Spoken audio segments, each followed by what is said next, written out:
Como pick up their first Serie A win since late September. A big win, and it could be a turning point in their season. Roma, one step forward, two steps back. Di balik tenangnya permukaan air Danau Como, ada sebuah badai yang diam-diam sedang dipersiapkan. Badai itu menjelma dalam bentuk klub sepak bola FC Como 1907.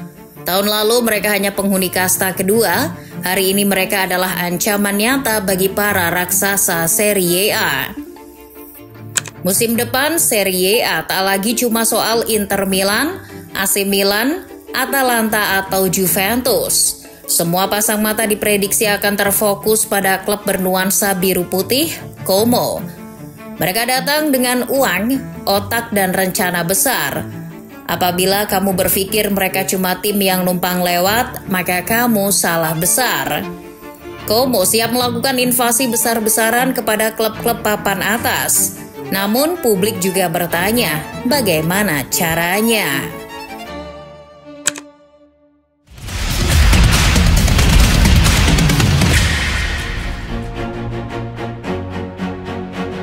Faktor pertama yang bisa membuat Como menjelma jadi tim yang ditakuti oleh kontestan Serie A lain adalah kekuatan finansial mereka.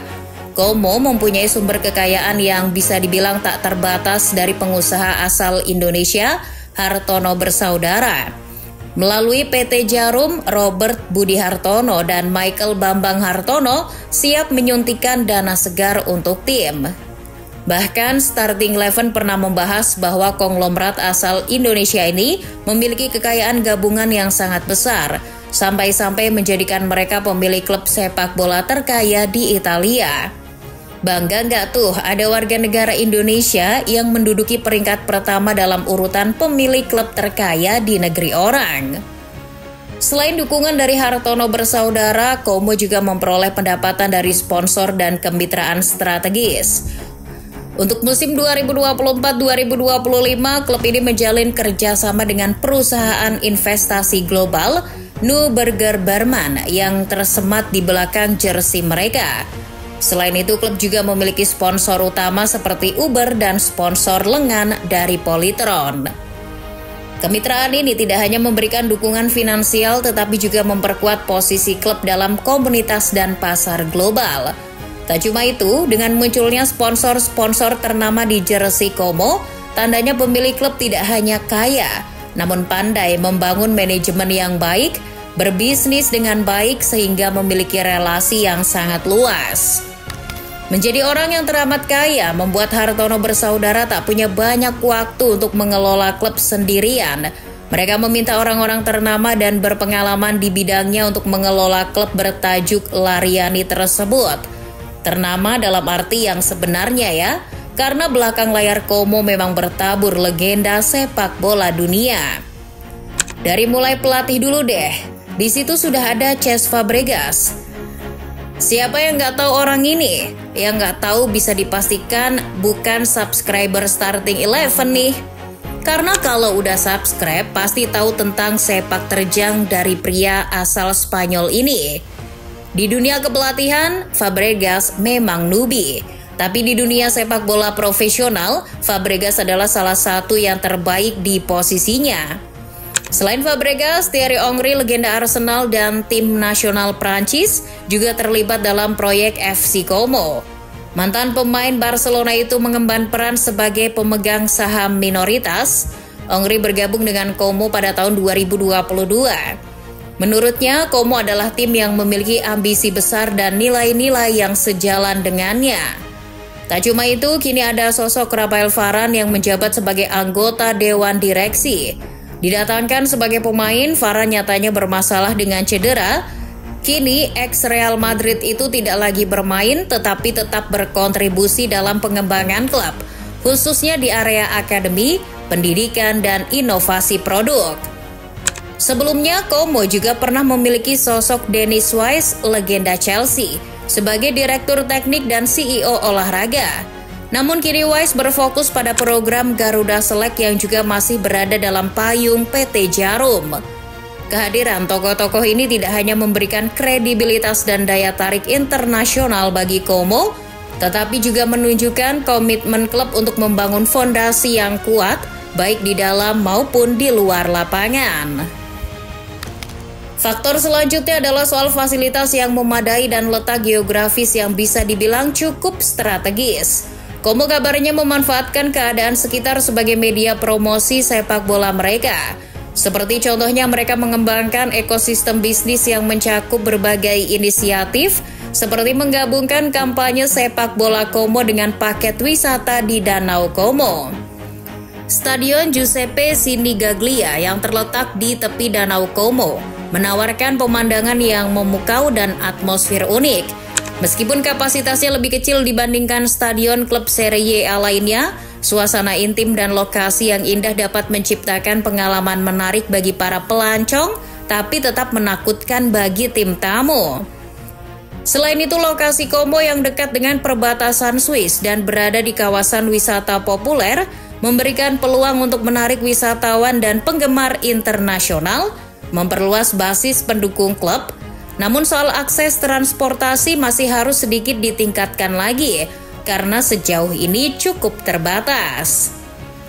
Lantas bagaimana dengan fasilitas yang dimiliki Como? Fasilitas latihan klub ini juga telah mengalami peningkatan signifikan. Pusat pelatihan Como dirancang untuk mendukung perkembangan bakat muda dengan lingkungan yang inspiratif dan mendukung.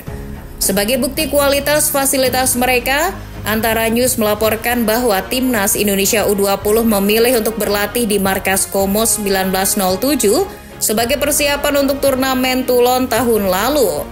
Di sana Garuda Muda mendapat porsi latihan yang maksimal karena mendapat full akses layaknya skuad utama Como. Soal pengembangan usia dini, Como juga telah menggelontorkan dana yang tak sedikit. Akademi Como mencakup berbagai kelompok usia mulai dari U8 hingga tim Primavera. Fokusnya pada pengembangan keterampilan teknis, taktis, dan karakter pemain muda. Dengan kombinasi fasilitas yang canggih dan program akademi komprehensif, FC Como menunjukkan komitmen mereka untuk menjaga pusat pengembangan bakat sepak bola yang unggul. Yang makin bikin Como terlihat bahaya tuh strategi transfernya. Mereka agresif tapi tetap cermat. Como nggak ngoyo buat ngejar pemain-pemain berbandrol mahal meski mereka punya saldo yang tak masuk akal.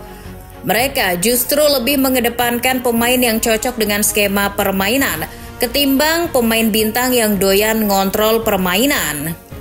Como memanfaatkan pasar bebas transfer untuk merekrut pemain berpengalaman tanpa biaya transfer. Unik kan? Klub tajir melintir tapi ngerekrut pemain masih banyak mikir. Meski terkesan ngirit, strategi ini yang justru bikin laju Como di Serie A makin gesit. Pemain senior gratisan diharapkan membawa pengalaman dan stabilitas di lini lapangan serta ruang ganti. Klub juga fokus pada pengembangan jangka panjang dengan merekrut talenta muda potensial. Contohnya Nico Paz dari Real Madrid Castilla. Paz menunjukkan performa impresif dengan mencetak 6 gol dan 9 assist di Serie A. Di usia muda, jika Paz terus berkembang, maka ia bisa dijual dengan harga tinggi di kemudian hari. Sebagai bagian dari upaya memperkuat skuad, Como kabarnya telah menunjukkan ambisi di bursa transfer musim panas ini. Mereka akan mencoba merekrut pemain-pemain berkualitas tinggi demi mencapai target baru. Nama-nama seperti Theo Hernandez dan Kevin De Bruyne bahkan muncul sebagai opsi transfer Como musim panas 2025. Jika sudah begini, lantas apa target Como selanjutnya? Target musim ini sudah tercapai. Petinggi klub enggan menjadikan Como sebagai tim yang numpang lewat. Dan kini mereka jadi tim promosi terbaik musim ini dengan bercokol di posisi 10 klasemen sementara. Secara keseluruhan, performa Como tak bisa dibilang standar, justru di luar ekspektasi. Mereka sempat mengalahkan tim-tim raksasa macam Napoli, AS Roma, Udinese hingga Atalanta. Como benar-benar memberikan perlawanan yang setara saat melawan tim papan atas. Di musim depan targetnya akan ditingkatkan. bukan lagi finish di papan tengah, mereka ingin memperebutkan 1 tiket ke kompetisi Eropa. Tampil di Eropa adalah langkah konkret untuk menunjukkan kekuatan Como yang sesungguhnya.